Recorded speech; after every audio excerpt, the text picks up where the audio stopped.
রাজ্যে ভেঙে পড়েছে স্বাস্থ্য পরিকাঠামো। সুপার স্পেশালিটি তকমা কেবল হাসপাতালের বোর্ডেই সীমাবদ্ধ।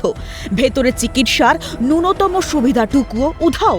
সোমবার ১ জুলাই জাতীয় চিকিৎসক দিবস উপলক্ষে কলকাতার মহাজাতি সদনে আয়োজিত এক বিশেষ অনুষ্ঠানে উপস্থিত হয়ে তৃণমূলকে তীব্র আক্রমণ করলেন বিজেপির রাজ্য সভাপতি শ্রমিক ভট্টাচার্য। অনুষ্ঠানে তার সঙ্গে উপস্থিত ছিলেন বিজেপি নেতা অমিতাভ চক্রবর্তী সহ রাজ্যের বহু বিশিষ্ট চিকিৎসক। শ্রমিক ভট্টাচার্য বলেন, পশ্চিমবঙ্গের মানুষের মনে আজ এই ধারণা বদ্ধমূল হয়ে গেছে যে এখানে আর ভালো চিকিৎসা হয় না, ভালো চিকিৎসা হয় দক্ষিণ ভারতে। তার দাবি, বিগত ৫০ বছরের ভুল নীতি এবং সরকারের চরম গাফিলতির কারণেই আজ রাজ্যের এই দশা। আর এই ব্যর্থতার কারণেই পূর্বতন সরকারকে মানুষ ছুঁড়ে ফেলেছে। পশ্চিমবঙ্গে কিছু হবে না, সবাই দক্ষিণমুখী হবে। দুর্ভাগ্য এটাই যে আজকে পশ্চিমবঙ্গ থেকে কাতারে কাতারে মানুষ দক্ষিণ ভারতে চলে যাচ্ছেন। দুর্ভাগ্যের বিষয় এটাই যে গত ৫০ বছর ধরে পশ্চিমবঙ্গে যে দুটো সরকার এসেছে, সেই দুটো সরকার দলের সরকার। পশ্চিমবঙ্গে বর্তমান যে পরিবর্তন হয়েছে ২০২৬ সালে, সেই পরিবর্তন শুধুমাত্র ভারতীয় জনতা পার্টিকে দিয়ে হয়।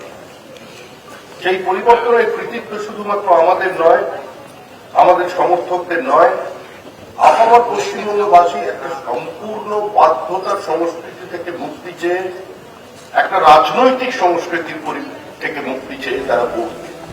প্রাক্তন মুখ্যমন্ত্রী মমতা বন্দ্যোপাধ্যায়কে কটাক্ষ করে শ্রমিক ভট্টাচার্য বলেন, আমাদের রাজ্যের প্রাক্তন মুখ্যমন্ত্রী একাধারে গীতিকার, সুরকার, লেখক, কবি এবং অন্য ধারে তিনি একজন ডাক্তারও। তিনি আরও অভিযোগ করেন, রাজ্যে এমন এক পরিস্থিতি তৈরি হয়েছে যেখানে কোনো শিল্পপতি বা চিকিৎসক স্বাধীনভাবে কাজ করতে পারেন না।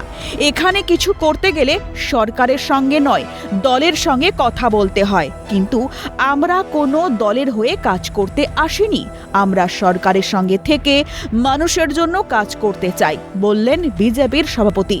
মানে উনি গীতিকার, উনি সুরকার, উনি চিত্রকার, উনি কবি, উনি একাধারে চিকিৎসক।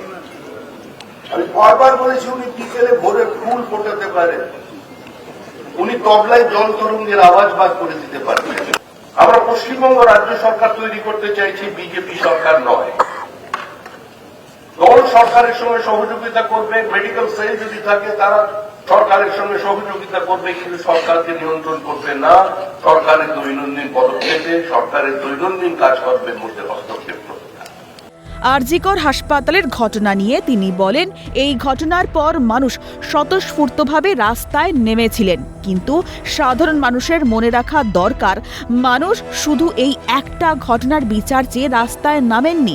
তৃণমূল নামক এই জগদ্দল পাথরটাকে বাংলার বুক থেকে সরানোর এক সম্মিলিত বহিঃপ্রকাশ।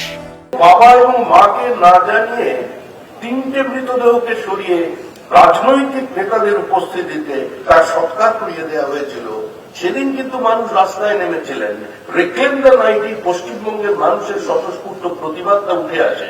কিন্তু এই প্রতিবাদটা শুধুমাত্র একটি ঘটনাকে কেন্দ্র করেছিল না, সেই প্রতিবাদ ছিল সামগ্রিকভাবে তৃণমূল মানুষের বুকের উপরে যে জগদ্দল পাথর চাপিয়ে দিয়েছিল তার বিরুদ্ধে প্রতিবাদ। আমরা রবীন্দ্রসঙ্গীত শোনাবো, নিজের সঙ্গে রবীন্দ্রসঙ্গীত। রবীন্দ্রনাথ ওপর থেকে চমকে চমকে উঠে, আমার কথাঞ্জলিকে চ্যালেঞ্জ করে গীতাঞ্জলি লেখা হলো। তৃণমূলের সর্বভারতীয় সাধারণ সম্পাদক অভিষেক বন্দ্যোপাধ্যায়ের সেবাশ্রয় নিয়েও প্রশ্ন তোলেন শ্রমিকবাবু। তিনি বলেন, অভিষেকের সেবাশ্রয়ে হোমিওপ্যাথি চিকিৎসকরা নানা চিকিৎসা করেছেন, আর এই সেবাশ্রয়ে নাকি আবার ডায়মন্ড মডেল। এখন শোনা গেল সেবাশ্রয়ে সেখানে চিকিৎসা করছেন হোমিওপ্যাথিক চিকিৎসক। আমি কোনো প্যাথির বিরুদ্ধে বলছি না, কিন্তু হোমিওপ্যাথিক চিকিৎসক তিনি অন্য ট্রিটমেন্ট কি করে করছেন? দিনের পর দিন চালিয়ে গেছেন চিকিৎসক বলে। বিভিন্ন কোয়াক প্র্যাকটিশনার তারা চিকিৎসা করে গেছেন সেবাশ্রয়ের নামে, আর সেটা নাকি পশ্চিমবঙ্গের মডেল।